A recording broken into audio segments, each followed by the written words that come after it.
The AIDS pandemic is one of the most serious crises the world has ever faced. Since the beginning of the epidemic, more than 60 million people have contracted HIV, and nearly 30 million have died of HIV-related causes. Both my mother and father died of AIDS when I was really young. I also had to watch my brother die of AIDS. It was slow, painful, and awful. He was the one that took really, really good care of me after both my parents died. And I really miss him. With close to 34 million people in the world now carrying the HIV virus, and an estimated 2.7 million people newly infected each year, it's clear the world has not figured out how to stop this disease. So why, despite the billions of dollars being poured into AIDS prevention, have infection rates not significantly decreased? Dr. Edward Green, while director of the AIDS Prevention Research Project at Harvard, set out to answer this question, and the international community did not like what he found. If sexual behavior is changed in the direction of more monogamy and fidelity and more abstinence, it greatly brings down infection rates. In Dr. Green's book, Broken Promises, How the AIDS Establishment Has Betrayed the Developing World, he says the research shows that the sexual rights approach to AIDS prevention, championed by the UN and Western donor countries, may actually be increasing the rate of infections, not bringing them down. And if he is right, millions have died unnecessarily. When I was a young girl living in Mozambique, a documentary was made about my brothers and I because both of our parents died of AIDS. Meu pai morreu em 2001. Passando algum tempo, 2002, morreu minha mãe. Nós ficamos órfãos dos pais. Não tinha nem mãe nem pai. Ficamos sozinhos. Passamos por um momento muito difícil. Ficamos só sozinhos em casa. Éramos só crianças e vivemos sem pai nem mãe. Ficávamos muito tristes, ficávamos humilhados, né? Por ver outros com mãe, nós sem pai, epa. É tristeza para nós, né? Many of the people who got involved in AIDS prevention initially in the U.S. were gay men themselves or were working in that community, and it almost sort of grew out of the gay rights movement. Most Africans have conservative attitudes towards sex. My own personal attitude happens to be more the liberal one. Most of the people who work in AIDS prevention adhere to a liberal attitude towards sexual behavior.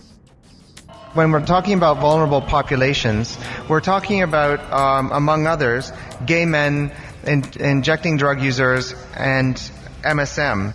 Dr. Jonathan Mann, an American physician, is widely credited with organizing the United Nations worldwide fight against AIDS. He placed the struggle to end discrimination against men who have sex with men into the very foundation of global AIDS policies at the United Nations. The historic significance of Jonathan is emphasis that we have to embed the response to AIDS in a human rights approach and not in a classic quarantine type of approach. He really set the tone for the years to come.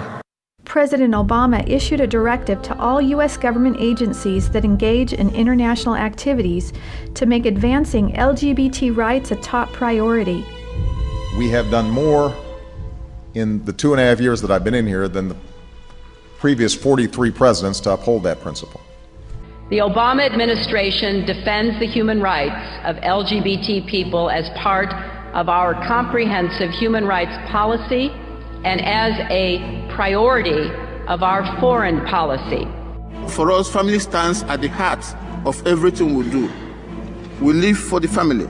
Gay rights are human rights, and human rights are gay rights. We do not want any discrimination against anybody under any condition, whether sexual or otherwise.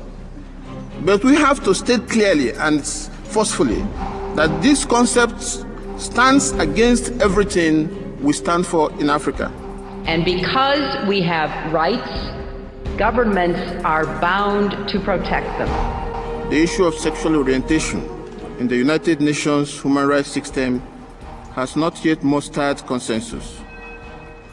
All the previous attempts to integrate sexual orientation into existing universally recognized human rights have not been successful.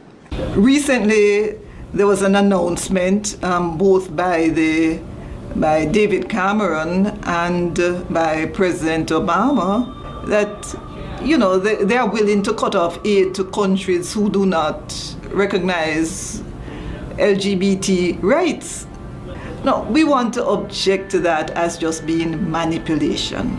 Downright manipulation to get us to accept something, a lifestyle which is proven to be scientifically unhealthy, a lifestyle which is contrary to the religion and cultures of most of our people. We take great objection to this type of manipulation, and we wonder if the American people are aware of what is happening. Okay, so what we're seeing is the LGBT agenda being pushed in you know, like a carrot stick for aid money. You want aid money, then you must change your laws. These issues of gays and transsexuals. This is a new form of imperialism, I must say, and it's surprising that the American, you know, government is at the forefront of that imperialism.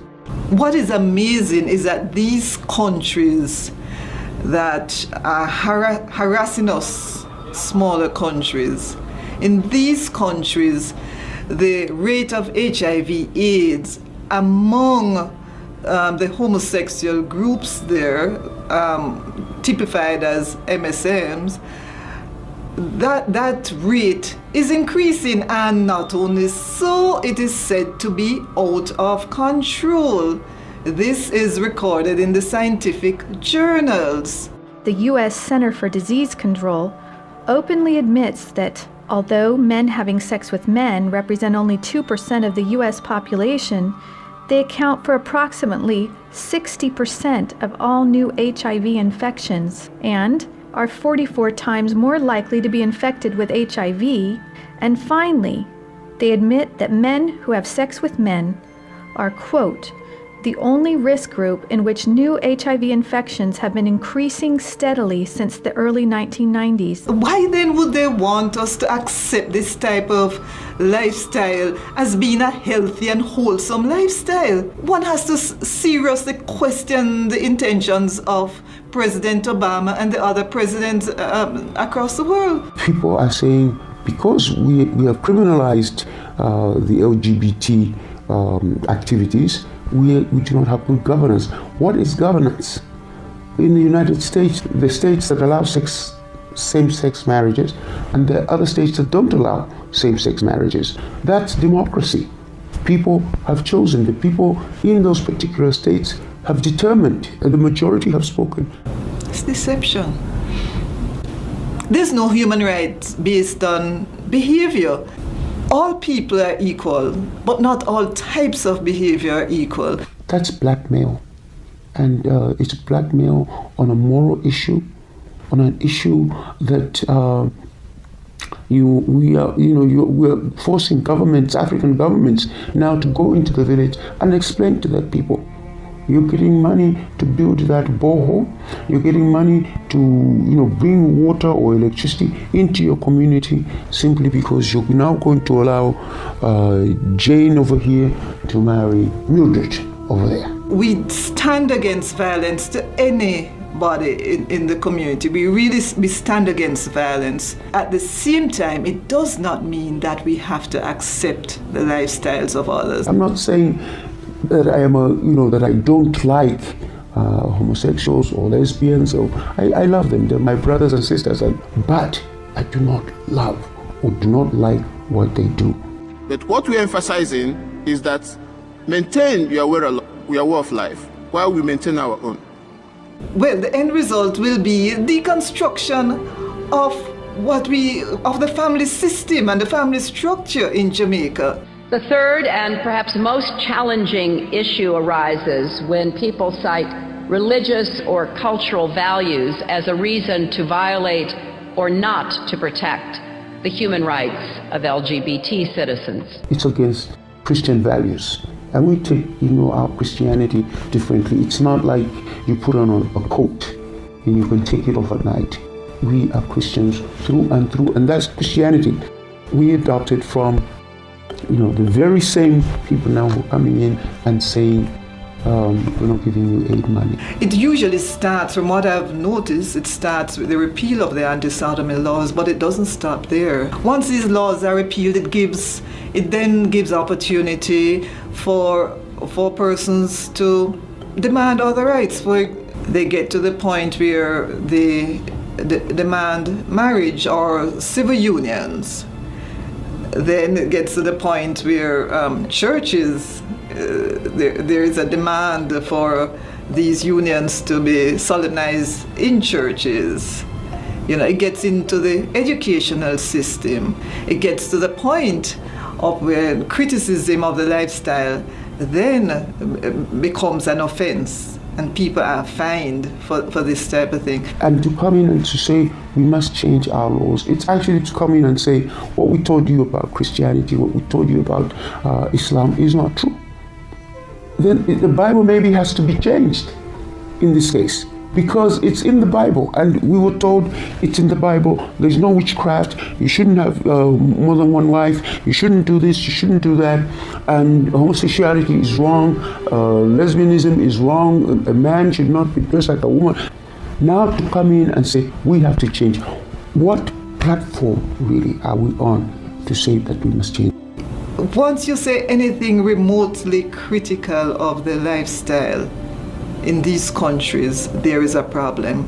And so I'm concerned for my own country, which is a highly religious country. I'm concerned about the impact that this could have on freedom of speech. I believe countries have got a right to protect themselves, to protect their citizens from these influences that are not of Africa, that are not of our communities. I was shocked to realize that some months ago in Pakistan, the US ambassador there announced a gay party, a party for all local homosexuals. I felt that was an affront to the Pakistani people, and I just wondered how insensitive could one get, Isn't that just a total disregard of the culture of a people? In 2011, the UN Special Rapporteur on the Right to Education issued a report to the UN. This report claimed that children have a right to comprehensive sexuality education that, among other things, will abolish guilt feelings about eroticism, include homosexual education, and make students aware of their sexual rights, such as the right to sexual pleasure. It's about starting when we're with children about the expectation of roles, and we need to start there. My brother Luigi and I had an opportunity to go to the United Nations and give a speech on the UN floor. First, my brother explained about how we became orphans when both of our parents died of AIDS. We were able to go in closed United Nations negotiations where we saw developed countries trying to force the African countries to accept comprehensive sexuality education. This kind of education tells youth they can have fun and have sex and just use condom. This kind of message was a death sentence to not only both of my parents but also my brother Rogerio. I went to the United Nations with my brother and sister. It was called the high-level meetings on AIDS. So much talking when all they had to say was, don't have sex outside of marriage. That would save hours and hours and hours of work. Then it was my turn to speak. I told them how Planned Parenthood was passing out a booklet for HIV positive youth at the United Nations called Healthy, Happy, and Hot. Can you imagine? This is for the kids who have AIDS. The booklet says its purpose, and I quote, to support your sexual pleasure. It tells youth they can have sex in different ways. It teaches about sexual pleasure through masturbation, with same-sex partners, and even if you are drunk. The first time I came to the United Nations was around 1999. And I remember very clearly I had made some speeches at the United Nations, and I had no idea that when I was calling for comprehensive sexuality education, that it was about pushing the sexual rights movement. In his speech to the International AIDS Conference in August of 2008, UN Secretary General Ban Ki-moon called for the decriminalization and destigmatization of homosexual sex. However, there is no evidence that destigmatizing or decriminalizing the sexual behavior of high-risk groups decreases HIV/AIDS rates. My brother Luis was also invited to speak at the UN about AIDS orphan, but then he found out that the African group was being pressured to endorse a document pushed by UNAIDS called Guidelines on HIV/AIDS and Human Rights. Do you know what the guidelines say we have to do to stop AIDS? They say you have to legalize same-sex marriage and graphic sexuality education for kids and legalize prostitution. My brother showed the delegates what the guidelines really say, and they removed it this time. But the rich countries keep pushing to endorse this in other documents. UNAIDS published and circulated an email which was false and malicious about me because they felt that they needed to have in the document language relating to men who have sex with men and sex workers. As a result of the pressure that UNAIDS put to bear in this email, CARICOM's negotiating position was changed, and I was advised that my contract would not be renewed. They actually said that for us to combat HIV and AIDS, we needed to legalize prostitution, legalize homosexuality. It is an affront to the principles of the UN Charter. A UN agency should not be allowed to overstep its bounds in such a manner. We are so arrogant, we Western technical experts. So here's this great model in Uganda. The Western experts show up, they know what's best affecting gay men and drug users, and they go to Africa, maybe with no experience in Africa, and tell them what to do, and they don't listen, and they don't notice what's going on around them. Because there is a great divide between the developed countries and the developing nations. Many of us are still not even food secure, you know? We can barely feed ourselves. The poverty rate is sky high. You tell me how funding to educate people on men having sex with men, you know, or the lesbian agenda is going to be beneficial to my people. It's not. Uganda has received international acclaim for its fight against HIV/AIDS, and the fact that this came from the highest political level through our president, His Excellency Yoweri Museveni. Our approach is gradual. Abstinence, be faithful to each other, but if you can't, use the condom. We had to fight to defeat AIDS, or it would defeat us. My husband believes in our culture so much, and our culture really used to always promote abstinence from premarital sex. Uganda is our family, and we had to spread that message to everybody. It is ABC. When Uganda launched their ABC program, they had no way of knowing that they were no longer fighting HIV only, but also the ideology behind Western AIDS prevention.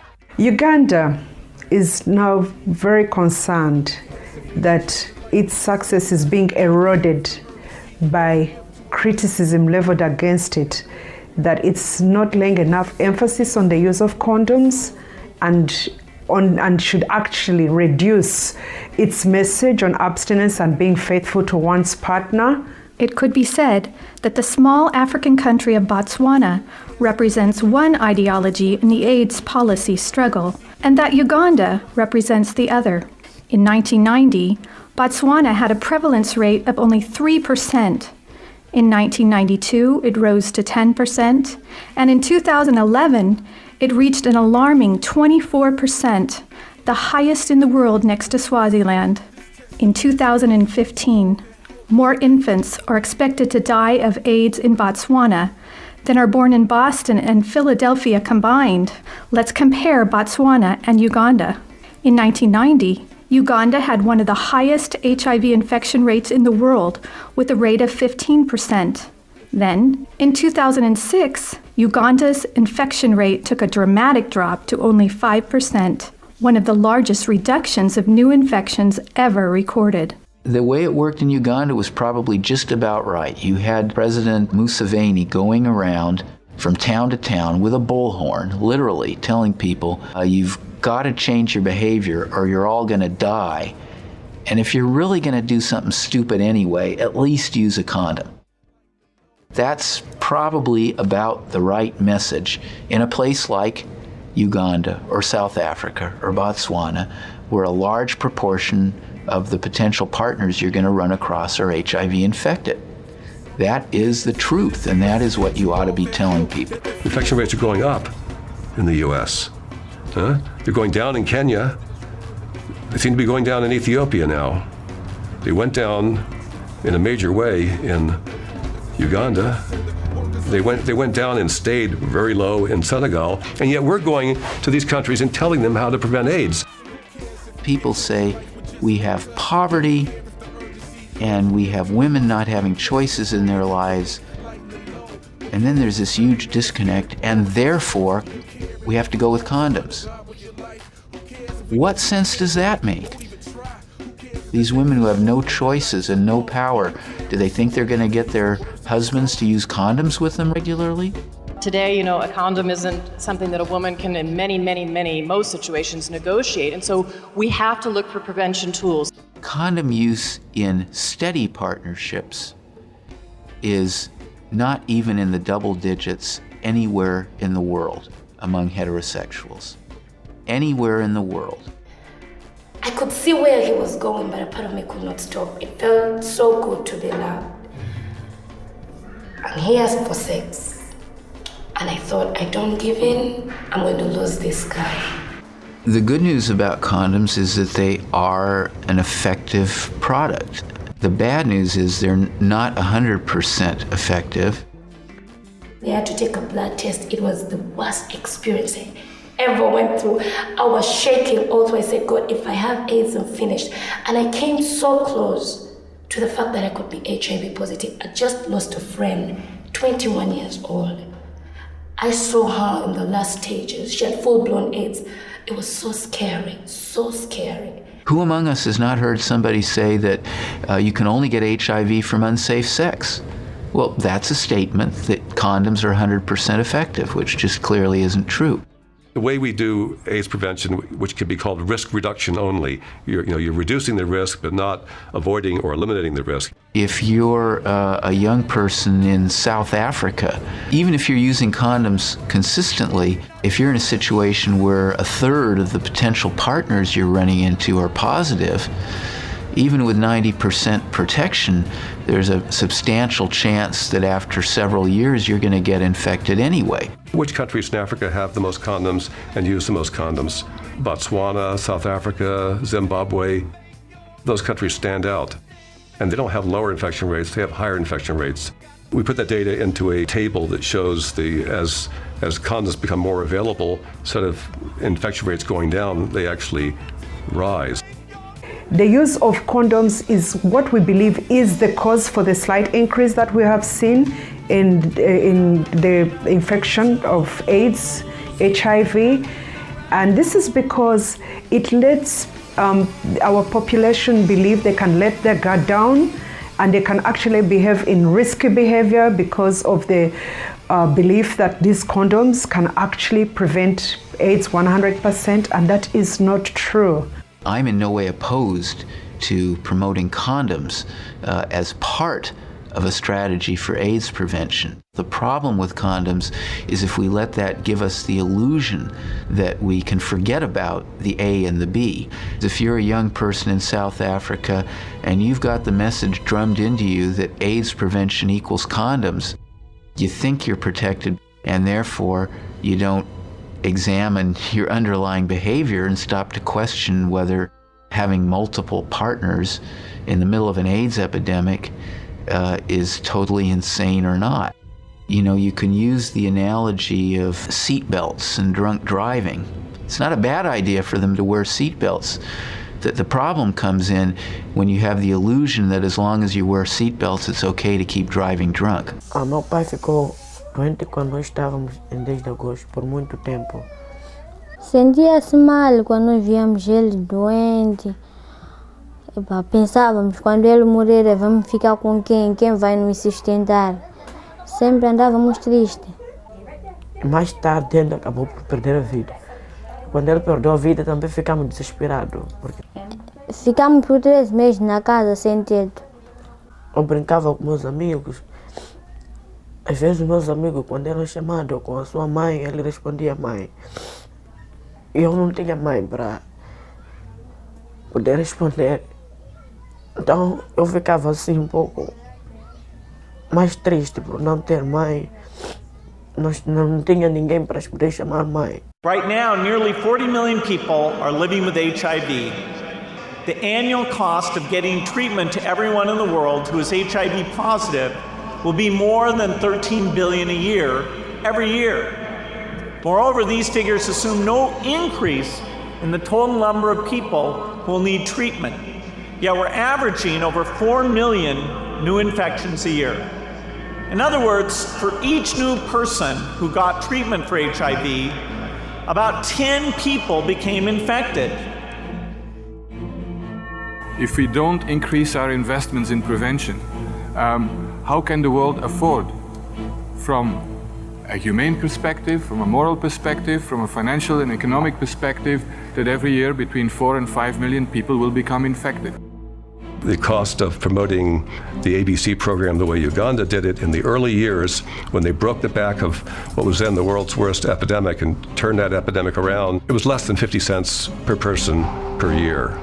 Not only is there this sort of general indictment that we have violated trust and betrayed the people of the third world and everything by letting our ideology get in the way, but we have pushed Uganda away from the model that's worked so well. If you go to Uganda today, the emphasis is on drugs, it's on condoms, testing. The old ABC program that put real emphasis on A and B, that involved the church, went into the schools, it's been largely dismantled. People accuse the religious right of being willing to let millions of Africans die for their beliefs. Well, unfortunately, in a sense, some people on the left are willing to let millions of Africans die because they don't want to say anything that sounds like they're interfering with their sexual freedom. Uganda has also recently come under heavy attack and criticism about its policies on homosexuality, and I think a lot of it is based on misunderstanding. Coming from a country where we have seen our loved ones die from HIV/AIDS, seen the suffering, the toll that such illness bears, not just on the affected individual, but the family, the society, our whole economy is suffering. And it is our deepest belief that we owe it to our fellow Ugandans to put the right policies in place. And homosexuality erodes the very, very fabric of our society in the sense that it puts our people at risk. Dr. Rand Stoneburner, he worked for the World Health Organization and he was all immersed in the Uganda data. But Stoneburner said that history will look back on this period and say one of the great abuses of the latter part of the 20th century is a failure to do AIDS prevention in ways we know are effective. If we learn anything from Uganda, then what these nations look like in the future will be decided by the choices their young people make today. But I'm not a virgin anymore. What's the point? I could just go on. After all, I've lost it. I got to know about secondary virginity. I say I may have lost the first, but I can keep myself from now till marriage. Young people decide, and many have against premarital sex, and they know that abstinence works. And they're proud to speak about it these days because they know that their lives are different. I was tempted, I tried it out. it wasn't what I thought it was. I wanted more and more to get what I thought I wanted. But I realized the greatest sex comes when someone really loves you. And if someone loves you, then they want to be committed to you. And that is only in marriage. I am definitely not going to have sex outside marriage. Because first of all, I don't want to die early, and I don't want my wife to die early either. She's probably going to be really pretty, and she's going to be the mother of my kids. Not everyone is having sex, I realized. That's the thing, that everyone is doing it, but that's not true. And I'm not everyone, and you're not everyone. We could stand out of the crowd. I would tell the rich governments to stop pushing sex in Africa. And I would tell the African governments to not listen to them and to stand strong, because no amount of money is worth it. It's a voice that whispers my name. It's a kiss without any shame. Something beautiful, yeah. Like a song that stirs in my head. Singing love will take us where. Something beautiful. Please act now and go to standforfamily.org and sign the petition to stop cultural imperialism. Let's unite with people across the world and stop the abuses exposed in this film.